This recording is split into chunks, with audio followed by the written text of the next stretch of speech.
Ahora, para que entiendan lo que trato de decirles es, vean lo que empieza a pasar con un proyecto de nación, un plan nacional de desarrollo que llega a México en 2018 de la mano de Andrés Manuel López Obrador, y donde dices, ok, es la primera vez que empezamos a tener democracia en este país después, pues, de bastante tiempo que no existía. Y dice el pueblo entero, ¿no? Nada más así se pudo hacer, casi casi. Necesitamos cambiar. 2023, dice Cole Harbach, yo escribí en el Jacobín, se habla de que AMLO sacó de la pobreza a 5.1 millones de personas en sus primeros 4 años. Según estadísticas recién publicadas por el INEGI, la cifra para todo su gobierno es aún más impresionante. 13.4 millones de personas salieron de la pobreza. Vean, si los programas sociales, la reforma sindical, la reforma de subcontratación que impulsaron a más personas hacia el empleo formal, y según Luis F. Mungía, casi la mitad de esta cifra, 6.6 millones, se deben a algo tan básico como el aumento al salario mínimo. Tomen nota, responsables políticos estadounidenses, porque ¿qué pasa allá? Nada de sindicatos, nada, o sea, todo donde la gente va a estar peleándose, pero de una manera rampante por lo poco que quede de los empleos, ¿no? Vean esto. Con la publicación de estos datos de pobreza hemos calculado nuevamente cuál ha sido el impacto de salario mínimo. Los resultados son sorprendentes. De los 13.4 millones de personas que salieron de la pobreza, 6.64 se deben exclusivamente a salario mínimo que aumentó, ¿no? Ven acá. La reducción de la pobreza en México es una verdadera hazaña. Hay muchas cosas que criticarle a la 4T, pero nadie puede negar que sacar 13.4 millones de personas de la pobreza es una excelente noticia. Un logro posible gracias a este liderazgo del presidente, ¿no? Miren, parte de lo que decía. Y voy con ustedes, ¿no? Les voy a poner de ingreso y gasto de los hogares, desde los más pobres hasta los que tienen voy más con ustedes económicos. Por favor, no se peleen. ¿Cuál es el ingreso de las familias y en qué gastan el dinero de las familias? Cada 2 años se hace esta encuesta nacional ingreso-gasto de los hogares. El ingreso no solamente es monetario, el ingreso puede ser de distinto tipo, puede ser en especie también. Y no solamente corresponde a salario, puede ser de alguna renta, que una familia rente un espacio, puede ser, si no solo es ingreso por trabajo, sino otro tipo de ingresos. O programas sociales, programas de bienestar, en donde representa un ingreso al hogar, pero que no necesariamente está vinculado con el salario de un trabajo. Entonces es un ingreso en el sentido más amplio. Y el gasto son preguntas muy específicas, donde le preguntan a las familias qué encuestan, en qué gastaste tu dinero, para alimentación, para viajar, o para qué lo gastaste. Esta encuesta nacional ingreso-gasto de los hogares es la base del cálculo de pobreza. ¿Quién hacía este cálculo de pobreza y bajo qué metodología?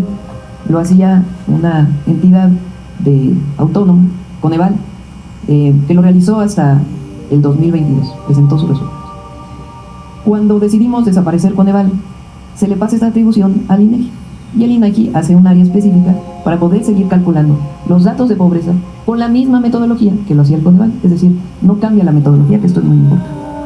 El día de ayer salen los resultados de esta pobreza que se llama el índice de pobreza multidimensional, que no solamente tiene que ver con el salario, sino que tiene que ver con el ingreso, como les explicaba, y también con el acceso a derechos. Si se tiene acceso a una vivienda digna, acceso a la salud, acceso a la educación, y eso da una metodología de pobreza multidimensional. El resultado de esta evaluación, medida en este caso, o que presento desde 2008, es que en 2008 había 49.5 millones de mexicanos y mexicanas que vivían en pobreza. En 2010 aumenta a 52.8. En 2012 aumenta a 53.3. Es decir, los últimos 2 años del periodo, 4 años del periodo del presidente Espúreo Calderón, la pobreza en el país aumentó de 49.5 millones a 53.3 millones. ¿Qué porcentaje de la población representa eso? Porque la población en México ha ido creciendo. Representa un porcentaje en donde en 2008 el 44.4% de las personas que viven en México, o que vivían en México en aquel momento, se catalogaban como pobres, tenían una pobreza multidimensional. Y en 2012 aumenta de 44.4 a 45.5%. En el periodo de Peña hasta 2018 pasa de 53.3, luego a 55.3, 55. Ojo, en aquellos tiempos, 2011, 2012 aproximadamente, hubo una bonanza petrolera. El petróleo estaba por encima de los $100 el barril. ¿Qué le hicieron a ese dinero? 5.2 hasta 51.9 millones de mexicanos en pobreza. Eso representó el 41.9% de la población. Aquí, en diciembre de 2018, entra el presidente López Obrador. Aquí hay un ligero aumento. ¿A qué se debe este aumento? Al momento de la pandemia, el peor momento de la pandemia. La encuesta de ingreso-gasto en 2020 se levanta en junio más o menos del 2020, es el momento en donde están cerrados muchísimos establecimientos. Y en ese momento aumenta el nivel de pobreza en 2020. ¿Qué ocurre del 2020 al 2024?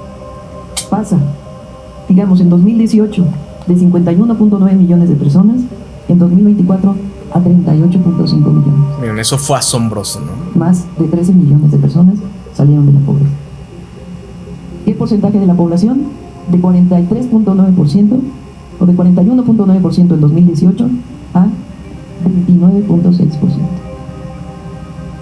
Es decir, menos de 30%. ¿Todavía tenemos que avanzar? Sí. El que 30% de la población en México viva en pobreza, pues evidentemente tenemos que seguir avanzando.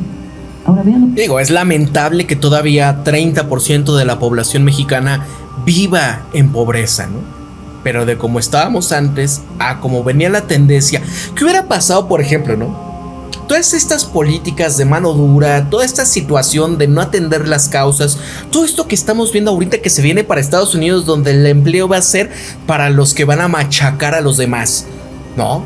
El ICE, vamos a tener a los mejores que están solicitando.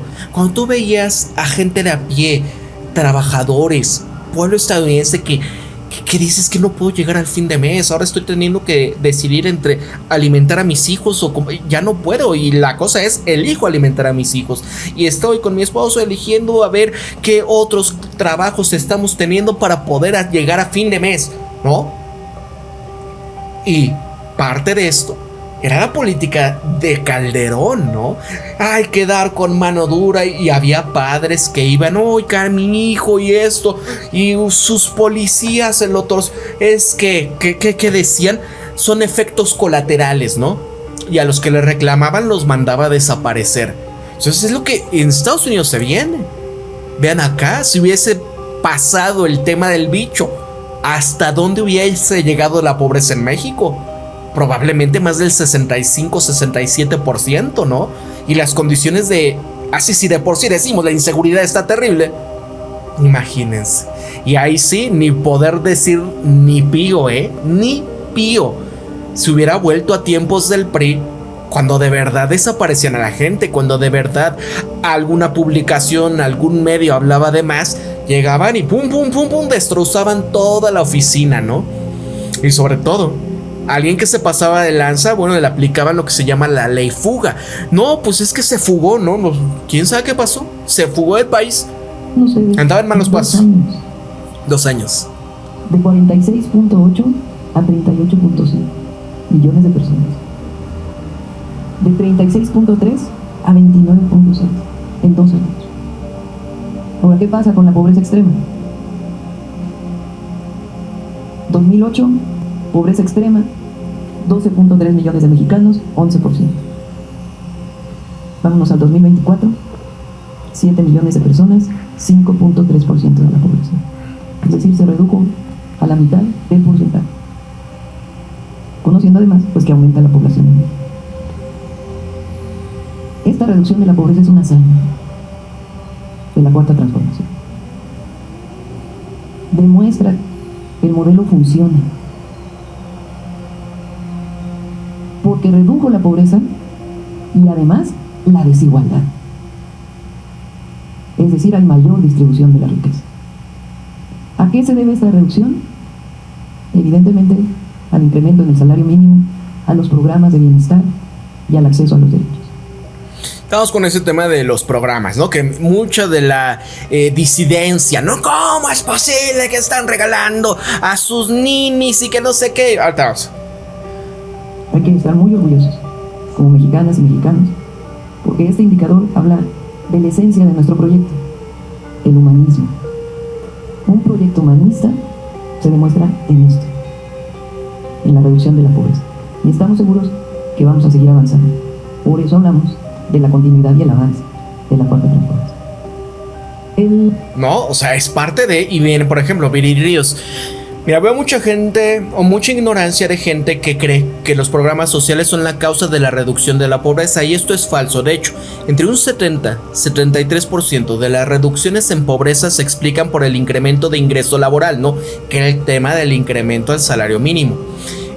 Kurt Harvach, este debería de ser un caso de estudio en todas las clases de periodismo, porque mientras AMLO ha sacado a 13.4 millones de mexicanos de la pobreza, el New York Times insistía en que la situación de los pobres había empeorado bajo su mandato. Es difícil ser más ¿qué es? Farsesco, no sería fariseo, y falso que eso, decía María Abiy Habib, ¿no? México, el presidente gana las elecciones con el eslogan de campaña, primero los pobres, ¿no? Y a mitad de camino desde su mandato, AMLO ha mantenido su popularidad por estarles dando transferencias de dinero sin ataduras, ¿no?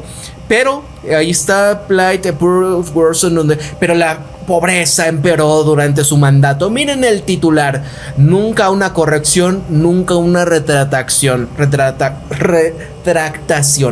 El líder de México dice que la pobreza es su prioridad, pero sus políticas lastiman a los pobres, ¿no? Porque es parte de, ¿no? Es parte del aparato este tipo de medios. Y cuando en Estados Unidos, ¿qué está pasando, no? En el lugar más caliente del mundo, el mejor, como nunca antes y demás. Vean parte de lo que decía esta Viri Ríos acá, ¿no? Digo, lo voy a... Poco más de 13 millones de personas salieron porque de la pobreza. Televisa, ¿no? 2 millones de personas salieron de la pobreza extrema. Y si observamos a las familias que finalmente tienen un ingreso superior a la línea de pobreza, estamos hablando de 16 millones de personas adicionales. Saludos a los que vayan llegando. No hemos observado nunca desde que medíamos la pobreza. Es decir, nunca México había tenido un nivel de pobreza tan bajo. Y la principal razón por la cual se da esta disminución no es, como se ha dicho en muchos programas de análisis, las transferencias sociales o los programas que se tienen en la Secretaría del Bienestar.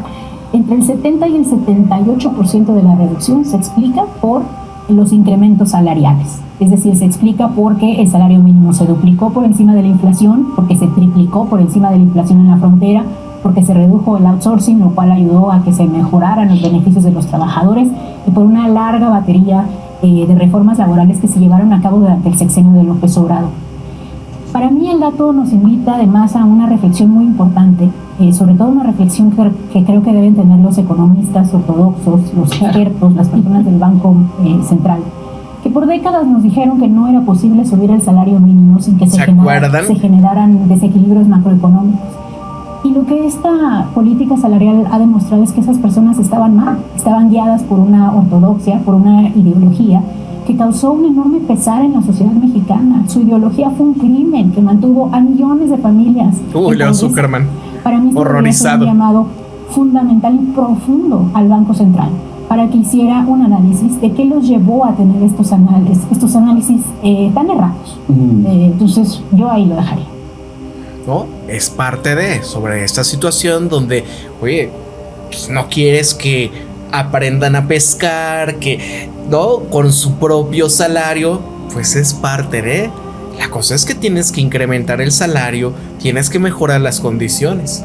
Washington Post se ve obligado a admitir que México sacó a 8.3 millones de personas de la pobreza en 2 años con las políticas socialistas, que nada que ver con socialismo, pero miren acá, 2022-2024, 8.3 millones de personas, ¿no?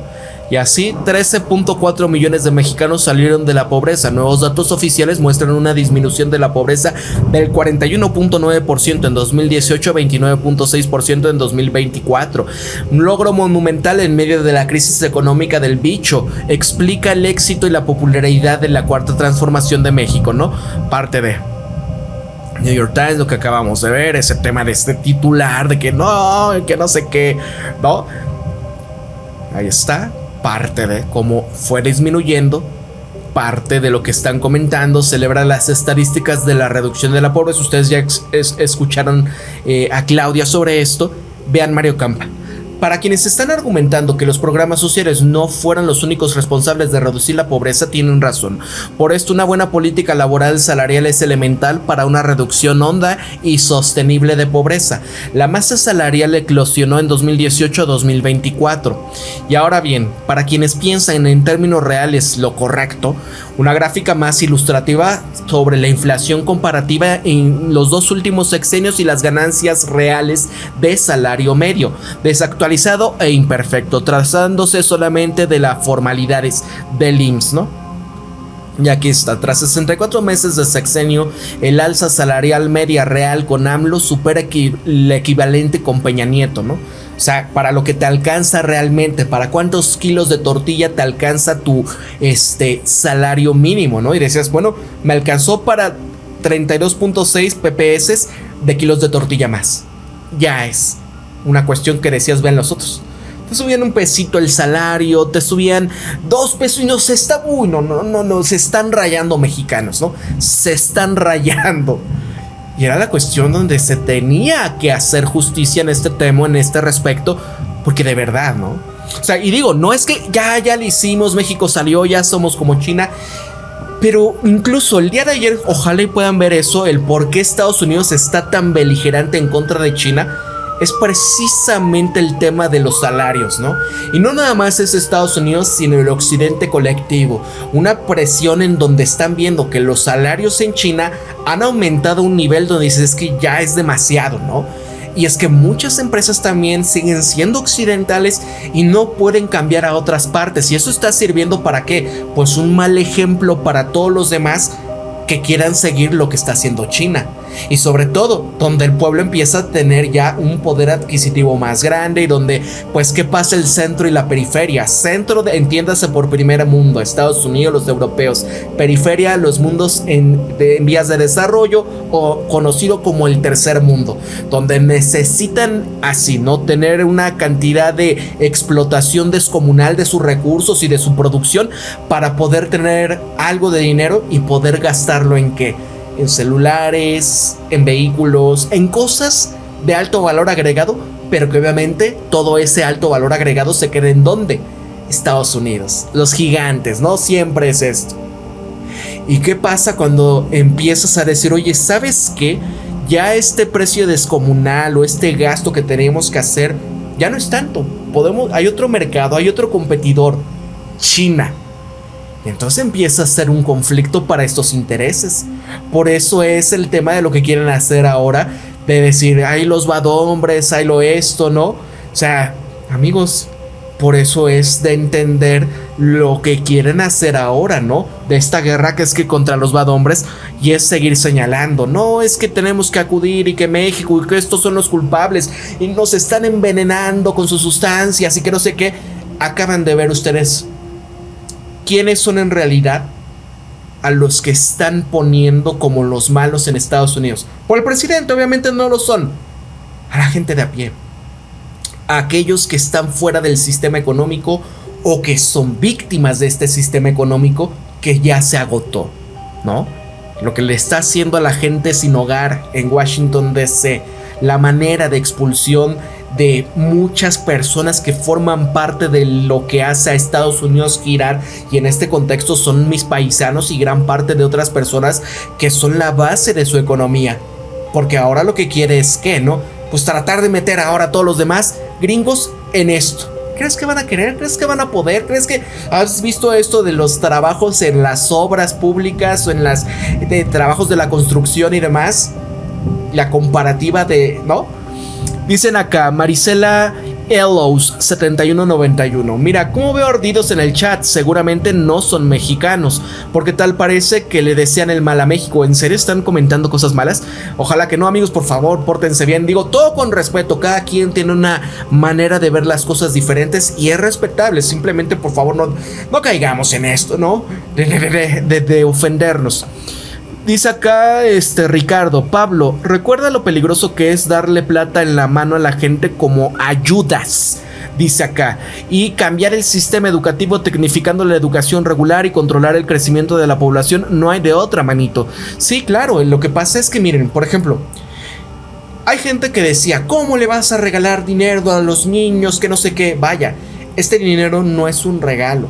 Es un dinero para mucha gente porque nada más es para el tema de escuelas públicas, es decir, aquellos que no tienen el dinero para pagar una escuela privada, y se entiende que es gente de escasos recursos, es gente que vive al día, ¿no? Y es donde gracias a que existe una educación pública, por lo menos esta gente tiene la posibilidad de seguir ahí educándose. ¿Qué pasa? ¿Por qué muchos? Porque yo me acuerdo cuando era chico, había compañeros que no terminaban el año escolar, ¿no? Porque ya no podían. Cuestión económica, ¿no? Lo empezabas a ver marcado desde la secundaria, pero ya cuando llegaba la preparatoria, ¿qué pasaba, no? Vaya, la universidad, nada más, por así decirlo, la élite de esta nación puede llegar a la universidad. Si tú puedes, aunque sea una, por ejemplo, la UNAM, ¿no? Es porque tuviste la capacidad de pasar un examen donde la gran mayoría de la gente no pudo. Y si pudiste y te permitió, ¿no? Todo lo que sea tu familia, lo que sea, poder estar pasando el tiempo para estudiar, amigo, fuiste la élite. Y la cuestión es, ese dinero es para los útiles, es para los uniformes, es para el desayuno, para comer. No todas las escuelas tienen esto de que les dan comidas y demás, ¿no? Y es donde llega el momento. O sea, mucha de esta gente lo va guardando, ni siquiera utilizan ese dinero, y cuando llega el momento hay que comprar útiles escolares. ¿Cuánto cuesta ahora, no? Nada más para que vean. El tema de Jóvenes Construyendo el Futuro, donde se le da cierto salario a personas que van a ingresar al mercado laboral, donde una empresa, un empresario, incluso puede ser empresas pequeñitas, ¿no? Como lugares de talleres eléctricos, mecánicos, etcétera, se inscribían en esto y decían, ok, tú me vas a dar el dinero para que yo pueda contratar a un joven y él esté trabajando para mí. Muchas empresas de estos que tanto se quejaban del gobierno, ¿no? Por ejemplo, Cinépolis y demás, pues pagaban más con este dinero de Jóvenes Construyendo el Futuro que lo que le daban súper mínimo a un empleado así, ¿no? Para estar atendiendo las cajas, etcétera. Y no era un regalo. Esto fue la disidencia la que mentía, es que están regalando dinero y están comprando las voluntarias y demás. Imagínate, si toda esta gente no pudo haber llegado a tener este trabajo, este puesto laboral, piensa en los jóvenes, ¿no? Que dices, vaya, pues tengo todo crees que te comes el mundo y demás, y no hay posibilidades, no hay oportunidades, ya no pudiste ir a la escuela, ya no, se dice, ¿qué tengo que perder, no? Y se meten de vadombres. Pero cuando dices, oye, pues hay una chambita acá, ¿no? Y empiezas a tener tus centavos y empiezas a adquirir cosas que dices, pues me puedo ir de fin de semana, tengo para invitarme esto, ¿no? Este viajecito, me voy a este concierto, pero lo estás trabajando. ¿Qué generas en ese joven? El ansia de decir, ¿sabes qué? No me quiero quedar siempre ahí. Ahora sí me quiero meter a estudiar, o quiero esto que me va a beneficiar para el negocito que quiero emprender, ¿no? Entonces es parte de ir atendiendo estas causas que cuando tú ves los gobiernos de este corte como Donald Trump o esta ultraderecha, que no es el tema de ultraderecha, sino es simplemente la cuestión de que empiezan a ver estas cosas como un peligro para el sistema, como un peligro para su condición, y porque han sido amaestrados, ¿no? De alguna manera para pensar de esa manera. A ver, ¿qué dicen por acá? La derecha siempre quedará ver México caer, dice Garten. Yo creo que la pobreza salió a estos millones en el sur, porque acá en el norte nos las estamos viendo con un aumento del predial, el camión, las casas. Ay, pero se bajó. Predial, espérame, ¿dónde está? En el chat. A ver, espérame, ¿dónde está? Lo eliminó. Garten lo eliminó. Lo eliminaste, ¿verdad? Es que ¿por qué les da miedo que leamos los comentarios? Si lo escribieron, pues ya déjenlo, ¿no?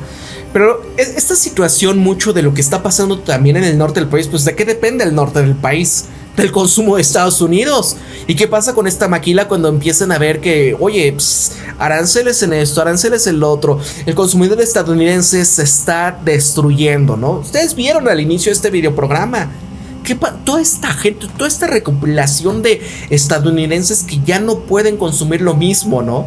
pues obviamente que se viene un tema muy fuerte para la gente del norte, que es principalmente donde están muchas de esas empresas, ¿no? Así, si México no cambiamos el modelo en un entorno de empezar a buscar otras opciones, todo se acabó, ¿eh? No crean que también va a estar así, ya lo hicimos. No, se vienen tiempos ultra complejos, no nada más para México, sino todo el planeta. Los chinos se gastan el excedente en la Sisterhood. ¡Qué horror! Se acepta que Obrador lo hizo bien, dice Ángel España. Deben aceptarlo. Yo tengo mucho más trabajo desde que ganó Obrador. Digo, dependerá del tipo de negocio, de la situación, pero por lo menos el consumo, o sea, no podemos decir que no. Ha aumentado el consumo.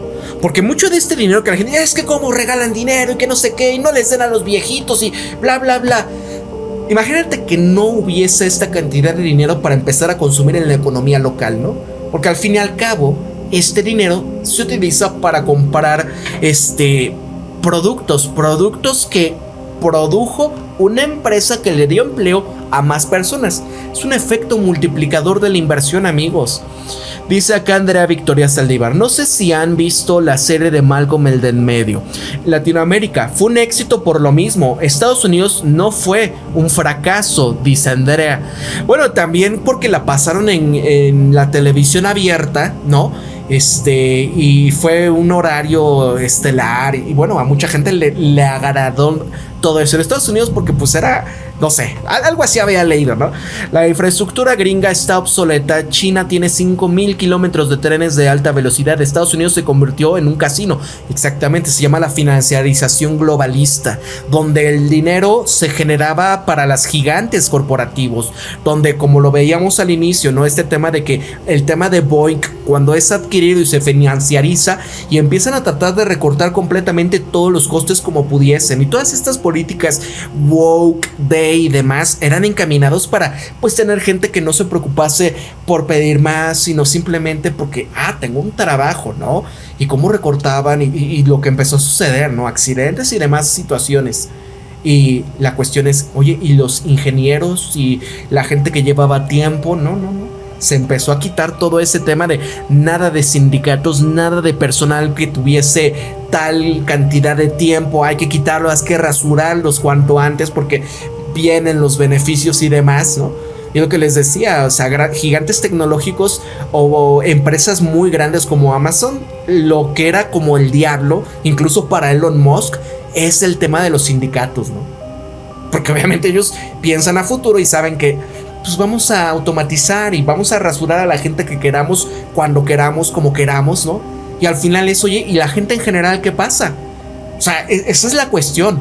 No es que sea socialismo, es que haya justicia y que exista un árbitro que diga, pues las cosas tienen reglas, ¿no? Y hay que respetar a la gente también. No nada más es ganar, y de ahí surgen los multimillonarios que dicen, oye, no manches, porque a partir del periodo neoliberal es donde empiezan a aumentar como la espuma y donde la acumulación se empieza cada vez más a concentrar en muy poquitas manos. Es donde dices, oye, ¿cómo es posible que Elon Musk tenga esta cantidad de riqueza y cuando la gran mayoría de la gente empieza a tener mucho menos riqueza? Y cuando vimos el tema del bicho dices, oye, tantos jóvenes, tanta gente perdió tal nivel y tal cantidad de riqueza y ahora mira a los nuevos ricos, ¿no? Y todo esto, ¡pum! O sea, pasó toda esta riqueza de grandes personas a toda esa riqueza se fue acá en muy poquitas personas. Y eso no, es una desigualdad en aumento.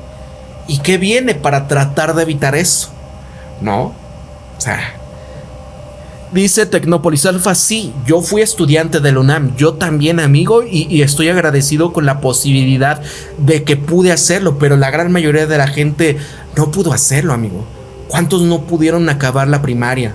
¿Cuántos no pudieron pasar la secundaria? No por falta de conocimientos, sino de oportunidades, del sistema que en México imperaba e impera todavía en una cuestión de que sí no es fácil, ¿no? Y el mismo esquema y la misma sociedad también te van arrastrando en un contexto donde si hay carencias y demás, ¿qué pasa con la violencia, no? O sea, no es fácil. Por eso hablar de que, ya no, y que sigue siendo lo mismo. Y, oye, no, espérate. No fue tanto así.